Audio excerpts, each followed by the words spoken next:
Black board पर दिए गए व्यंजक को क्या करना है? गुणनखंड निकालना है। इस एक्सप्रेशन का क्या करना है? गुणनखंड निकालना है, फैक्टराइजेशन करना है। आप लोग जानते हो फैक्टराइजेशन करने के लिए क्या किया जाता है। सबसे पहले आपको फर्स्ट टर्म और थर्ड टर्म को गुना करना है। गुना करने के बाद कितना आ रहा है? 21r²। गुना करने के बाद कितना आ रहा है? 21r²। फर्स्ट स्टेप में ये जो फर्स्ट टर्म है इसे एज इट इज उतार लेना है और थर्ड टर्म को भी एज इट इज उतारना है। इसके बाद ये जो सेकेंड टर्म है इसको दो भागों में इस तरीके से तोड़ा जाता है। मेन कारीगरी मैथ का यहीं पर छुपा हुआ है।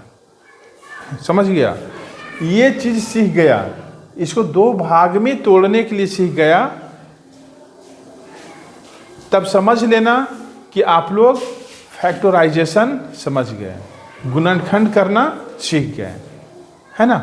तो मेन यही ध्यान देना है कि बीच वाले टर्म को कैसे तोड़ा जाता है। तो बीच वाले टर्म को तोड़ना है दो भागों में। इस तरीके से तोड़ना है कि गुना करने के बाद 21r² आए। तो इसे हम लोग तोड़ते हैं -7r -3r। -10r के जगह पर मैं लिख रहा हूं -7r -3r। ठीक है।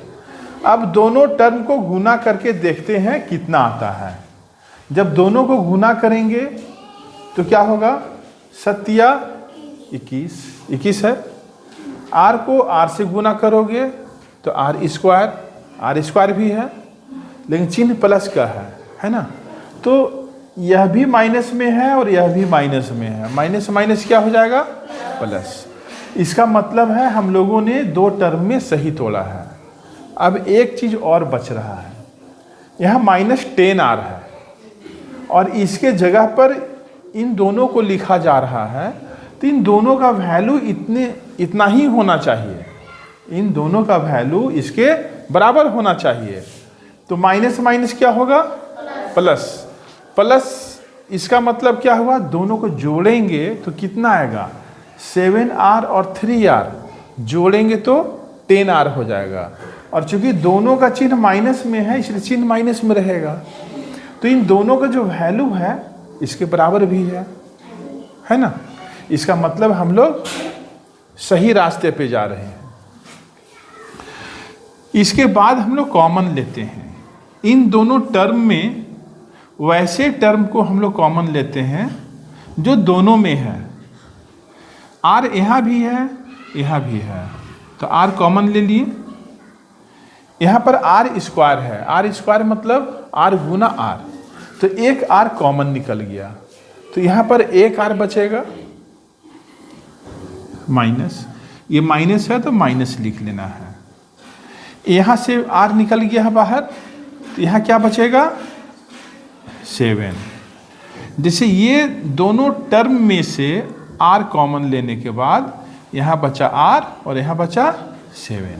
ये दो टर्म का काम समाप्त हो गया।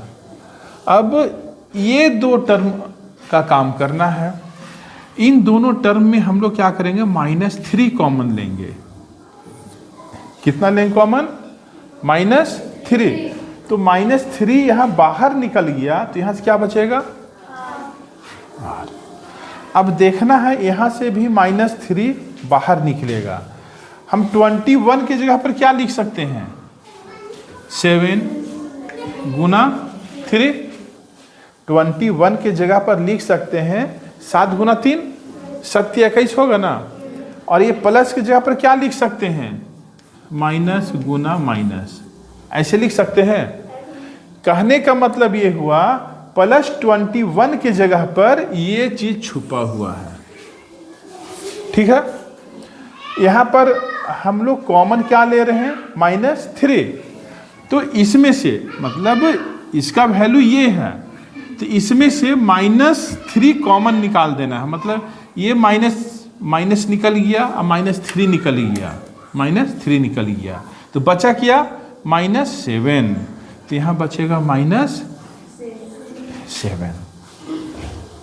ठीक है, ये काम मन में करना होगा, चाहे थोड़ा सा रफ कर लेना साइड में, कोई दिक्कत नहीं है। अब इस माइनस के बाईं ओर r-7 है और दाहिनी ओर भी r-7 है। अभी नेक्स्ट स्टेप में r-7 कॉमन ले लेते हैं।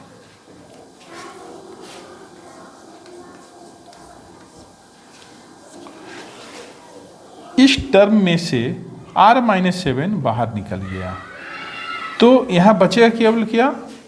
r, ये चिन्ह माइनस का, यहां से r-7 बाहर निकल चुका है, तो यहां बचेगा 3। ये आंसर हो गया।